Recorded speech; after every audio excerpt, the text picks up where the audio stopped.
தமிழ்நாட்டில் பெண்கள் எல்லாம் பாதுகாப்பா இருக்காங்கன்னு நினைக்கிறீங்களா? சட்டம் ஒழுங்கு மெச்சத்தக்க வகையில் இல்லை. இதை இன்னும் இரும்பு கரம் கொண்டு அடக்க வேண்டும்.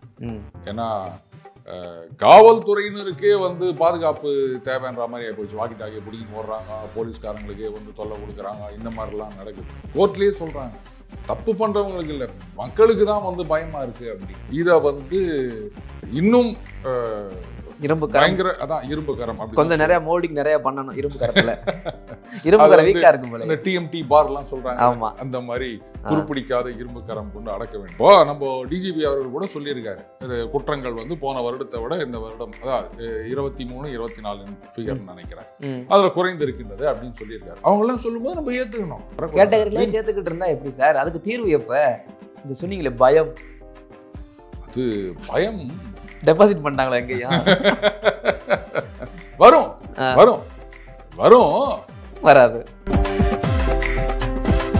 இந்த 20, 22, 23 இந்த 19 வயசுல 22 வயசுல தான் பண்றான். இவன் அந்த 2K கிட்ட இவன் புள்ள அந்த டீச்சர்ட்ட அடி வாங்காதவன், இல்லை டீச்சர் திரும்பி அடிச்சவன், ஏறினா ரயில் இறங்கினா ஜெயிலுன்ட்டு போறவன். இங்க ஆரம்ப புள்ளிகளை அடிச்சு வளர்க்கணுமா இல்லையா? அதை தடை பண்ணா எப்படின்றேன் நான். நீங்க 90s கிட்ட அதான் 2K கிட்ட பார்த்து பொறாமையா இருக்குது. பொறாமை இல்லை சார், நடக்கிறது நான் சொல்றேன். நான்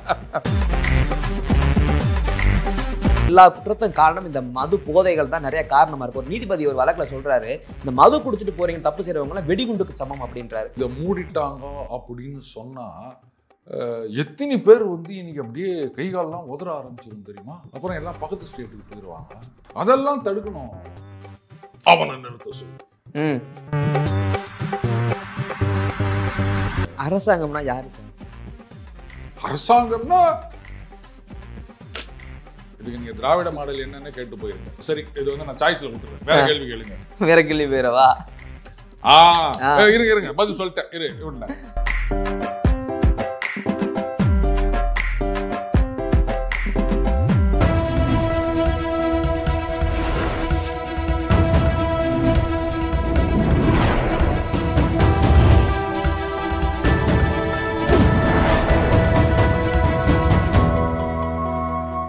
சேனல் 5 தமிழ் நேயர்களுக்கு வணக்கம். இந்த நேர்காணலில் நம்மோடு இணைந்திருப்பவர் த டெய்லி பஞ்ச் அருண் அவர்கள். வாருங்கள் அவரோடு பேசுவோம். சார் வணக்கம். சார் வணக்கம் அரவிந்த். சார், முதல் கேள்வி, தமிழ்நாட்டில் பெண்கள் எல்லாம் பாதுகாப்பா இருக்காங்கன்னு நினைக்கிறீங்களா? இந்த கட்சி சார்புடையவனா இருந்தா இப்படி அப்படி அப்படின்னு சொல்லலாம். ஆனா ஒரு பொதுவான ஆத்மி, ஆமா, அப்படிதான் எனக்கு பதில் வேணும். ஆமா, அந்த மாதிரி சொல்லும்போது சட்டம் ஒழுங்கு மெச்சத்தக்க வகையில் இல்லை. இதை இன்னும் இரும்பு கரம் கொண்டு அடக்க வேண்டும். ஏன்னா காவல்துறையினருக்கே பாதுகாப்பு தேவைன்ற மாதிரி போச்சு. வாக்கி டாக்கியை பிடிக்கின்னு ஓடுறாங்க, போலீஸ்காரங்களுக்கே தொல்லை கொடுக்குறாங்க, இந்த மாதிரிலாம் நடக்குது. அப்போ அந்த பயம் கொஞ்சம் குறைஞ்சிருக்குன்றது மட்டும் நல்லாவே தெரியுது. அப்புறம் பெண்களுக்கு எதிரான கொடுமைகள் போது அமைச்சர் ஒருத்தர் சொன்னாரு, இந்த மாதிரி இப்போ எல்லாம் தைரியமாக முன் வருகின்றார்கள் அப்படின்னு. கரெக்ட். அதாவது இப்போ ஒரு ஸ்டேஷனில் புதுசாக ஒரு இன்ஸ்பெக்டர் வர்றாரு, அவர் ஒரு 80 ரவுடியை பிடிச்சி ஜெயிலில் போகிறாருன்னு வச்சுக்கோங்களேன். இதுக்கு முன்னாடி ஒரு 10 பேர் தான் அரெஸ்ட் பண்ணியிருக்காங்க, ஸ்டாட்டிஸ்டிக்ஸ் வச்சுப்போமே. பார்த்தீங்களா, அப்போ இவர் வந்த உடனே ரவுடிங்க அதிகமாயிட்டாங்க அப்படின்னு சொல்கிறதா, இல்லை பாருங்க இவர் திறமையாக நடவடிக்கை எடுத்து ரவுடிங்களெல்லாம் பிடிச்சி உள்ளே போட்டாருன்னு சொல்கிறதா? ஸோ அது மாதிரி. அப்போ இது இப்போ நிறைய பேர் கம்ப்ளைண்ட் கொடுக்க முன் வருகிறார்கள், அதனால அது அதிகமாக பதிவாகிறது அப்படின்றத நம்ம ஏத்துக்கணும் அப்படின்னு சொன்னா சரி. அப்ப அந்த மாதிரி அதிகமாக பதிவாகின்றது அப்படின்னு சொல்லும் போது என்னப்பா இந்த மாதிரி நிறைய இன்சிடென்ட் நடந்துருக்குது அப்படின்றத நம்ம பார்க்கணும்ல. அப்போ அது நடைபெறாமல் தடுக்க என்ன செய்ய வேண்டும்? அந்த ஒரு பயம் இருக்கணும். தப்பு பண்றவங்களுக்கு கோர்ட்லயே சொல்றாங்க, தப்பு பண்றவங்களுக்கு இல்ல, மக்களுக்கு தான் பயமா இருக்கு அப்படின்னு. அதனால இதை இன்னும் இரும்பு கரம், அதான் இரும்பு கரம், கொஞ்சம் நிறைய மோல்டிங் நிறைய பண்ணணும் இரும்பு கரத்துல. இரும்பு கரம் வீக்கா இருக்கும் போல. இந்த டிஎம்டி பார்லாம் சொல்றாங்க. ஆமா, அந்த மாதிரி துருப்பிடிக்காத இரும்பு கரம் கொண்டு அடக்க வேண்டும். அதுல எந்த சந்தேகமும் கிடையாது. ஏன் இந்த கேள்வி நான் கேட்டேன்னா சார், இப்போ தேனியில பாத்தீங்கன்னா ஒரு பெண், ஒரு சட்டக்கல்லூரி மாணவி ஒரு கம்ப்ளைண்ட் கொடுத்துருக்காங்க போலீஸ் ஸ்டேஷன்ல. ஒரு அரசு பள்ளி வளாகத்தை தண்ணி அடிக்கிறாங்க, கஞ்சா யூஸ் பண்றாங்கன்னு சொல்லி தான் கம்ப்ளைண்டே கொடுத்துருக்காங்க. போலீஸ் இந்த வழக்கு பதிவு பண்ணல. வழக்கு பதிவு பண்ணாதலே ஒரு இளைஞர் ஒரு வாளி எடுத்து அந்த பொண்ணோட தலையிலே அடிச்சிருக்காங்க. அடிச்சு இந்த அளவுக்கு அவன் பயம், நீ சொன்னீங்களே பயம், வேதநாயகம்னா பயம்ன்ற மாதிரி, இவனுக்கு பயமே இல்லை, இந்த பையனுக்கு, இந்த இளைஞருக்கு இல்லை அப்படின்னா போதை அந்த அளவுக்கு தலைக்கேறி இருக்குன்னு தானே அர்த்தம். இதை கட்டுப்படுத்தாம தானே விட்டுட்டு இருக்கு. இது வந்து நீங்கள் இன்னும் கொஞ்சம் பொறுமையாக இருக்கணும். காவல்துறை தரப்பிலிருந்து அவங்க இன்வெஸ்டிகேட் பண்ணி அவங்க என்ன சொல்கிறாங்கன்றதை பார்க்கணும். ஏன்னா ஏற்கனவே கூட 2 இளைஞர்கள் ஏதோ புகார் கொடுத்தாங்க, அவங்கள வந்து இது பண்ணிட்டாங்க அப்படின்னும் போது இல்லை இது அந்த சம்பந்தம் அது சம்பந்தமாக இல்லை, அவங்களுக்குள்ள ஏற்கனவே ஏதோ பகை. அதுக்கப்புறம் ஒரு பட்டியலினத்துக்கு இணைய அவர் வந்து நீனா புல்லட் ஓட்டுறியான்னு சொல்லிட்டு கையை வெட்டி போட்டாங்க அப்படின்னு வந்தது. உடனே என்ன சொன்னாங்க, இல்லை அது வேற ஏதோ ஒரு முன் விரோதம், அதனால தானே தவிர இது கிடையாது அப்படின்னாங்க. ஸோ அப்போ நீங்க வந்து வெயிட் பண்ணணும், காவல்துறையிலேருந்து என்ன சொல்றாங்க, அவங்க ஒரு காரணம் அதை இன்வெஸ்டிகேட் பண்ணி கண்டுபிடிப்பாங்கல்ல. காரணத்தை ஜோப்ல வச்சுட்டு இருப்பாங்களா சார்? அது எனக்கு தெரியாதுங்க. அதை இன்வெஸ்டிகேட் பண்ணி சொல்லுவாங்க உங்களுக்கு. சொன்ன பிறகு நாம அதை ஏத்துக்கணும். சரி, இப்போ நம்ம டிஜிபி அவர்கள் கூட சொல்லியிருக்காரு, இது குற்றங்கள் வந்து போன வருடத்தை விட இந்த வருடம் அதாவது 23, 24 ஃபிகர் நினைக்கிறேன் அதுல குறைந்து இருக்கின்றது அப்படின்னு சொல்லியிருக்காரு. அவங்கெல்லாம் சொல்லும்போது நம்ம ஏத்துக்கணும். நான் பேப்பர்ல இவ்வளவு நியூஸ் போடுறாங்களான்னா இப்போ நீங்க சொன்ன மாதிரி தான் வந்த உடனே ஒரு நியூஸ் போட்டுருவாங்க. அதுக்கப்புறமா என்ன காரணம்னு தெரிஞ்ச பிறகுதான் நம்ம வந்து அதை இந்த கேட்டகரியில சேர்க்கிறதா இந்த இதுல சேர்க்கிறதா அப்படின்றதெல்லாம் நம்ம பார்க்கணும். அவசரப்பட்டு ஒரு முடிவுக்கு வர கேட்டகரியில சேர்த்துக்கிட்டு இருந்தா எப்படி சார்? அதுக்கு தீர்வு எப்ப? தீர்வு அதான் வந்து போலீஸ்ல வந்து கேஸ் போடுவாங்க, கோர்ட்டுக்கு போவாங்க. வேற என்ன தீர்வு வேணும்னு நினைக்கிறீங்க நீங்க? இந்த சொன்னீங்களே பயம், அது பயம் டெபாசிட் பண்ணிட்டாங்களா எங்கயா? வரும் வரும் வரும் வராது, வரும். எப்போ வரும்லாம் என்ன கேட்காதீங்க. எப்போ வரும் எப்படி வரும் அப்படின்னு யாருக்கும் தெரியாது. அந்த பயம் வரணும் அப்படின்னா யார் குற்றம் புரிந்திருந்தாலும் தயவுதாட்சியம் பார்க்காம நடவடிக்கை எடுக்க வேண்டும். இல்லை, எனக்கு ஒரு கேள்வி இருக்கு. சரியா, இப்போ எனக்கு ஏதாவது தப்பு பண்ணணும்னா ஒரு பயம் வருது, அந்த பயம் எனக்கு மட்டும் வருது அப்போ அந்த தப்பு பண்ணுறவனுக்கு ஏன் வரலையோன்னு யோசிக்கிறப்ப அந்த பள்ளி படிக்கிற பருவத்திலேருந்து அடி வெளுத்திருக்கணுமோ? அதெல்லாம் அடித்தா வந்து அதுவும் ஒரு குற்றம். இப்போ வாத்தியார்களுக்கு பயம் வந்துருச்சு. ஏன்னா வந்து ஸ்டூடெண்ட் அடித்தா அது வந்து தடை செய்யப்பட்டுள்ளது. அப்புறம் வாத்தி அடிச்சிட்டான் அப்படின்னு ஒரு கோஷம் வரும், அதனால அவங்களுக்கு பயம். வழக்கமாக படிக்கும் போதெல்லாம் பசங்களுக்கு தான் பயம் வாத்தியாரை பார்த்து. இப்போ வந்து பசங்களை பார்த்து வாத்தியாருக்கு பயம் வந்துருச்சு. இப்போ யோசிச்சு பாருங்க, பசங்க எத்தனை பேர் இருப்பாங்க, வாத்தியார் எத்தனை பேர் இருப்பாங்க? பசங்க நிறைய, வாத்தியார் கம்மி. அப்போ கம்மியாக இருக்கவங்களுக்கு பயம் வருது, அதிகமாக இருக்கவங்களுக்கு பயம் இல்லை.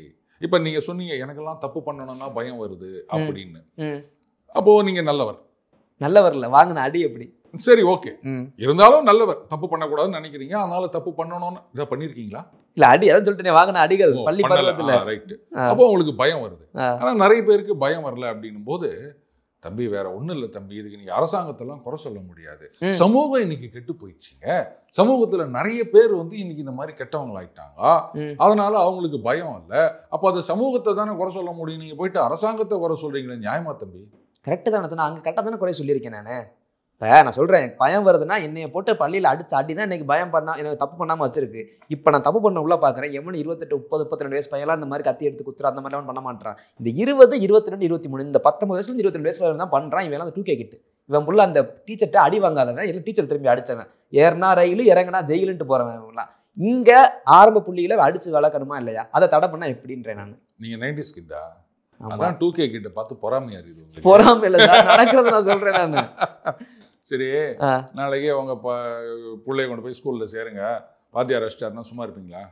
அடிச்சு வளர்க்கட்டும், அப்படித்தானே எங்க அப்பா அம்மா சொல்லி விட்டாங்க. நம்ம அப்பா அம்மா சொன்னாங்க, நம்ம இப்போ சொல்லுவோமா? அதுதான் கேள்வி. அப்ப வீட்டுக்கு 5-6 இருந்துச்சு பிள்ளைங்க, இப்ப 1, 2 கண்ணேன்னு வளர்க்குறாங்க. எங்களெல்லாம் கொண்டு போய் ஸ்கூல்ல போயிட்டு வாத்தியார் கிட்ட கண்ணை மட்டும் விட்டுட்டு தோலை உரிச்சு ஏத்துறேன். அதே போல கண்ணை மட்டும் விட்டுட்டு தோலை இருக்கு, அது என்ன கணக்குலாம் தெரியாது, இப்படிதான் சொல்லுவாங்க.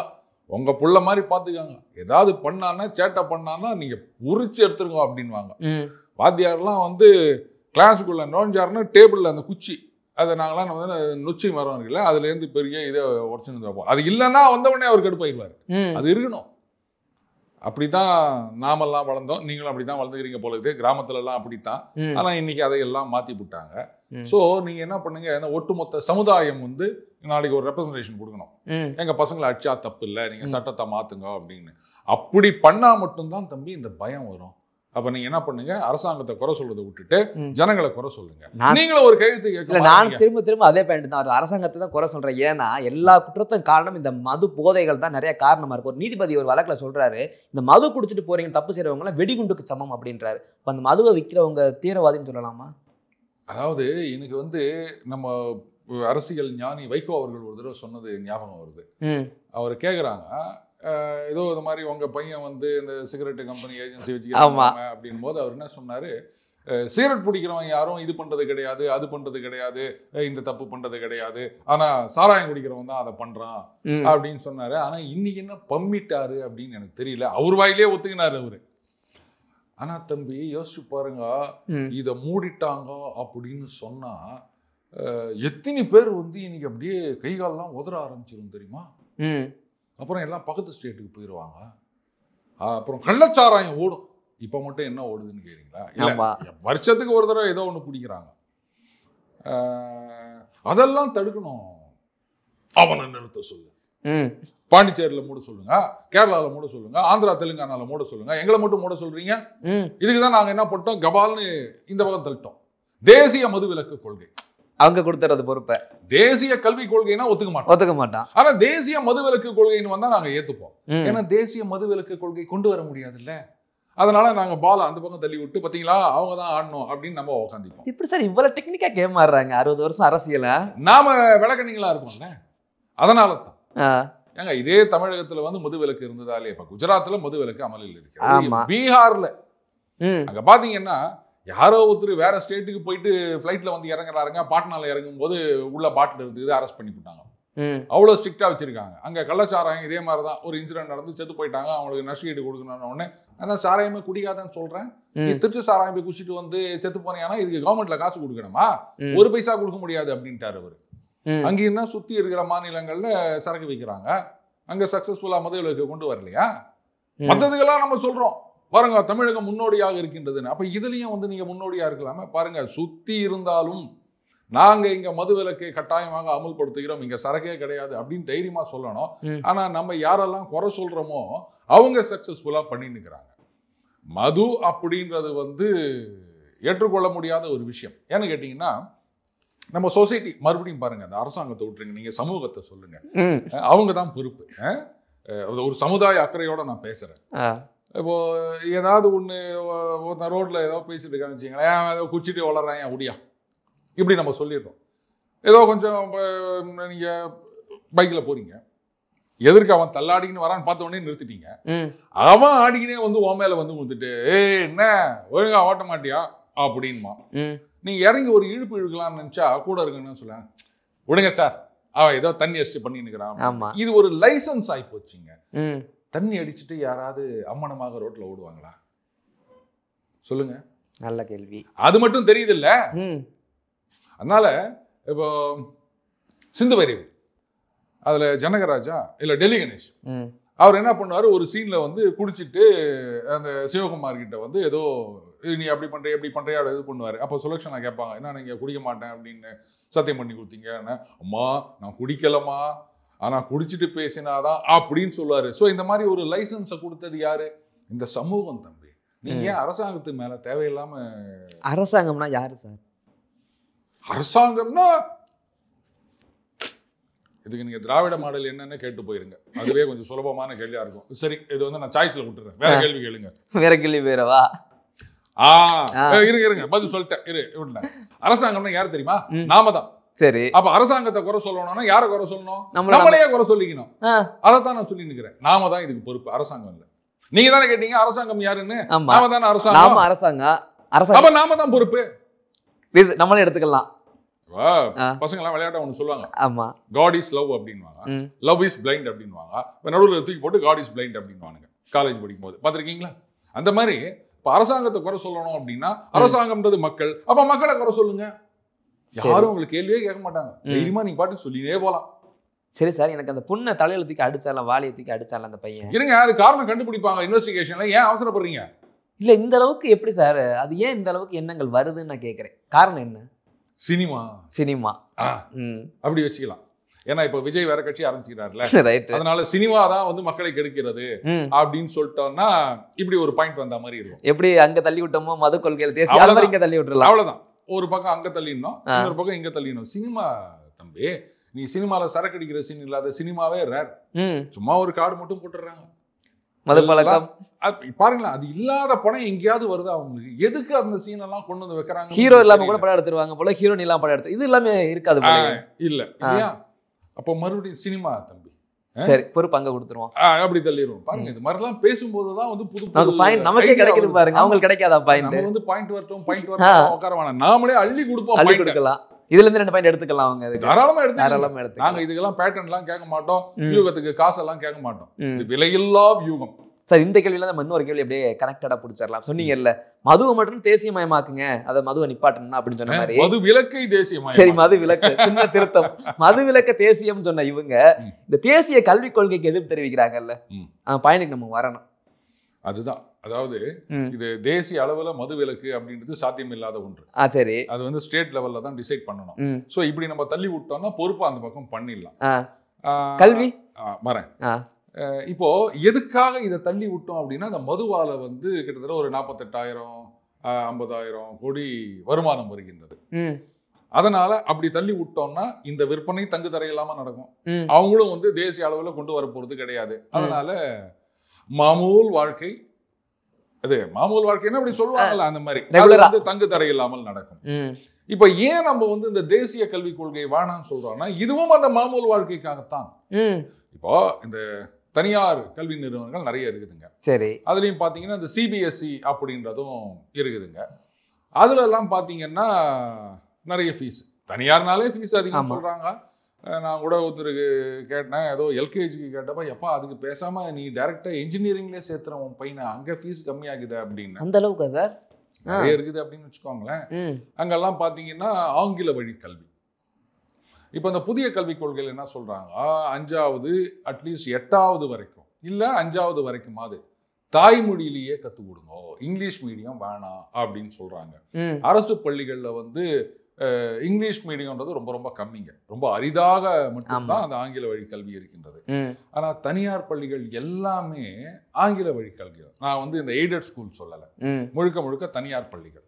இதை வச்சுதான் அவங்க காசு பார்த்துன்னுக்கிறாங்க. நம்மளும் என்ன நினைக்கிறோம், என் பையன் இங்கிலீஷ்ல என்னமா பொழுது கட்டுறான் பாரு, டாடின்றான், மம்மின்றான், இதை தானே நம்ம பெருமைப்பட்டுக்கிறோம். அப்ப நீங்க எல்லாமே வந்து தமிழ்ல கத்துக்கணும் அப்படின்னு சொன்னா, அப்ப இவங்களுடைய அந்த யூஎஸ்பின்றது இல்லாம போயிடுது இல்ல. தமிழ்ல கத்துக்கிறதுக்கு நான் அரசு பள்ளியிலேயே சேர்த்துக்கிறேன். இது வேற நிறைய இந்த நம்ம ஸ்கூல் ஃபவுண்டேஷனா அது மாதிரி ஏதோ ஸ்கீம்லாம் கொண்டு வராங்க. நேற்றுக்கு இந்த தேனி பக்கத்துல எங்கேயோ மேற்கூரை உடைந்து மாணவர் தலையில், திருப்பத்தூர்ல இல்ல தேனி பக்கமா, திருப்பத்தூர்ல தான் புதுசா கட்டின விழுந்து தலையில 3 பசங்க தலையில விழுந்து, இன்னைக்கு ஏதோ தினமலர்ல இன்னைக்கு ஒரு நியூஸ், டெய்லி ஒண்ணு ஒரு ஸ்கூல் போல சார். இப்ப இதெல்லாம் அவங்க மாத்திட்டாங்க அப்படின்னு வச்சுக்கோங்களேன். அப்போ அங்க மாமூல் வாழ்க்கை பாதிக்கப்படும்ல, அங்க வியாபாரம். ஏன்னா கல்வின்றது இன்னைக்கு வியாபாரம் ஆயிடுச்சு. இதை நான் சொல்லல, கொள்கை வேற வியாபாரம் வேற. ஏங்க நீங்க இது மாதிரி கற்றுக் கொடுக்குற ஸ்கூல்ல மட்டும் ஹிந்தி இருக்குதுன்னு கேட்டப்போ திமுகவை சார்ந்த ஒருத்தர் சொன்னாரு, கொள்கை வேற வியாபாரம் வேறன்னு சொல்லிட்டாரு. அப்ப கல்வின்றது வியாபாரம்னு ஆயிப்போச்சு. மதுவும் வியாபாரம், கல்வியும் வியாபாரம். இந்த 2 வியாபாரமும் தங்கு தடை இல்லாமல் இருக்கணும்னா மதுவை வந்து நீங்க பாத்துக்கங்கன்னு சொல்லணும், கல்வியை நாங்களே பாத்துக்கிறோம்னு சொல்லணும். அப்போ வியாபாரம் தங்கு தடை இல்லாமல், வியாபார நோக்கம் புரிஞ்சுச்சு அவங்களுக்கு. வியாபாரம் எப்படி சார் ஒரே தராசுல வைக்கிறாங்க? வியாபாரம் நல்லா நடந்தாதானுங்க 1 ட்ரில்லியன் நோக்கி அந்த இருக்குல்ல. Okay okay okay, 1 trillion economy ஆயிடுச்சுன்னா அப்புறம் தமிழகம் என்ன ஆகும்? அமெரிக்கா மாதிரி ஆயிரும். இதெல்லாம் யோசிச்சு பாருங்க. பாசிட்டிவே நீங்க பார்க்க மாட்டீங்களா? இல்ல சார், அமெரிக்கான் ஞாபகம் ஒரு சின்ன ஒரு வீடியோ ஒன்று பார்த்தேன்.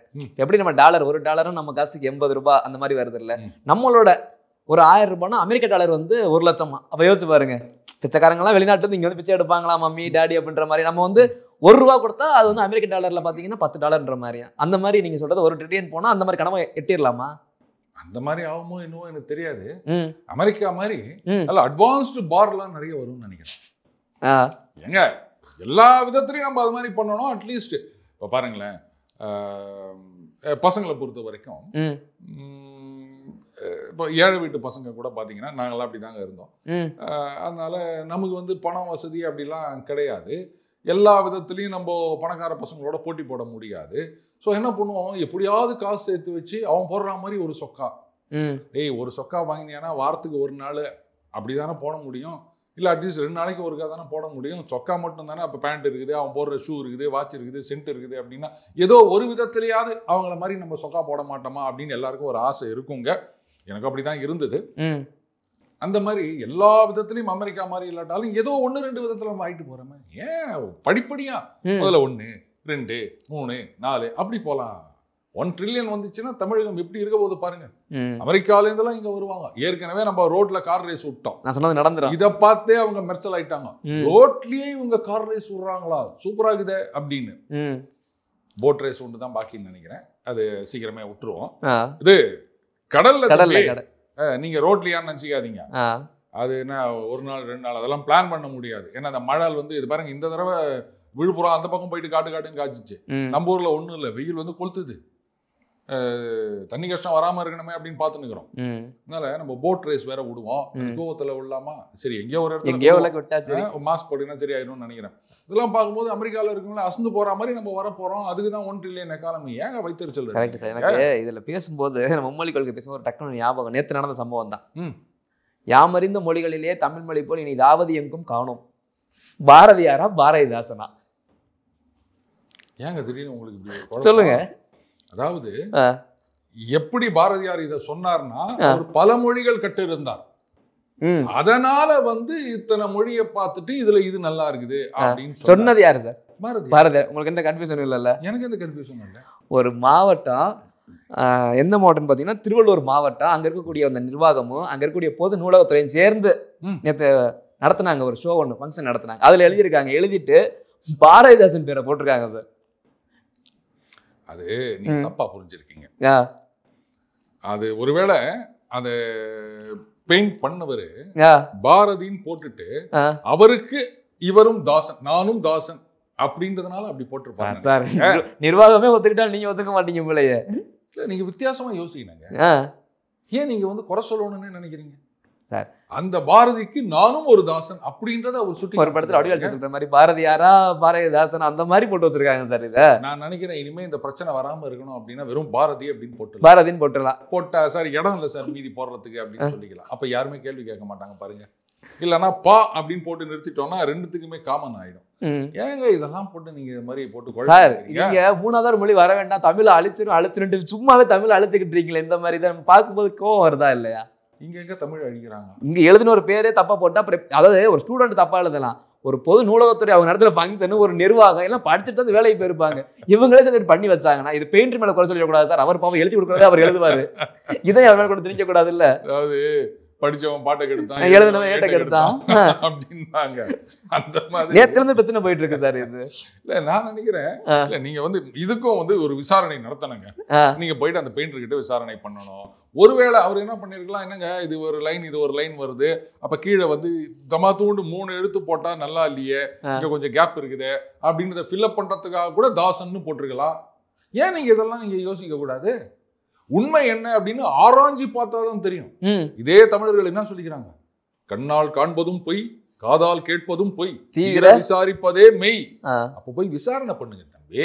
விசாரணை பண்ணாமையே நீங்க குறை சொல்லி நிக்கிறீங்களே. நீங்க உங்களுக்கு வந்து ஆளுங்கட்சி மேல அவ்வளவு வைத்தறிச்சல் நினைக்கிறேன். இதுல ஆளுங்கட்சி இல்ல சார், அதுல நிர்வாகம் விட்டு பொது நூலகத்துறை வரும்போது எனக்கு கொஞ்சம் கோவம் வந்துச்சு. நூலகம் வச்சிருக்க முன்னாடி பண்ணா எப்படின்ற மாதிரி தான் வருது. ஒருவேளை நூலகத்துல வந்து அங்க ஏதாவது ஒரு புத்தகத்துல யாராவது தப்பா பிரிண்ட் பண்ணிருக்கலாம், தப்பா பிரிண்ட், அதெல்லாம் நீ விசாரணையில விசாரணையில தான் சார். அதாவது அரசு காரணம் நம்ம சோவை பார்த்தா போது, காரணம் இருந்து எடுத்துக்கலாம், நிறைய காரணம் எடுத்துக்கலாம். நான் சொல்லிட்டேனே, விலையில்லா வியூகம், கவலைப்படாதீங்க. என்ன நம்ம ஸ்ட்ராட்டஜிஸ் தானே அப்போ. இல்ல அதான் பாருங்க, என்ன கூப்பிட்டாங்கன்னு சொன்னா நான் உங்களுக்கும் கூப்பிட்டுக்கிறேன், ஷேர் கொடுக்குறேன். ஓகே, உங்களை கூப்பிட்டாங்கன்னு சொன்னா மறக்காம என்னையும் கூப்பிட்டுக்காங்க, ஷேர் வந்துடணும் கண்டிப்பா. இந்த டீல் ஓகேவா? டன். இது நல்லா இருக்கு. ஓகே சார், எங்களுடைய பல்வேறு கேள்விகளுக்கு உங்கள் நேரத்தை ஒதுக்கி பதில் நம்பிக்கை ரொம்ப நன்றி. தொடர்ந்து பேசுவோம். நன்றி அரவிந்த்.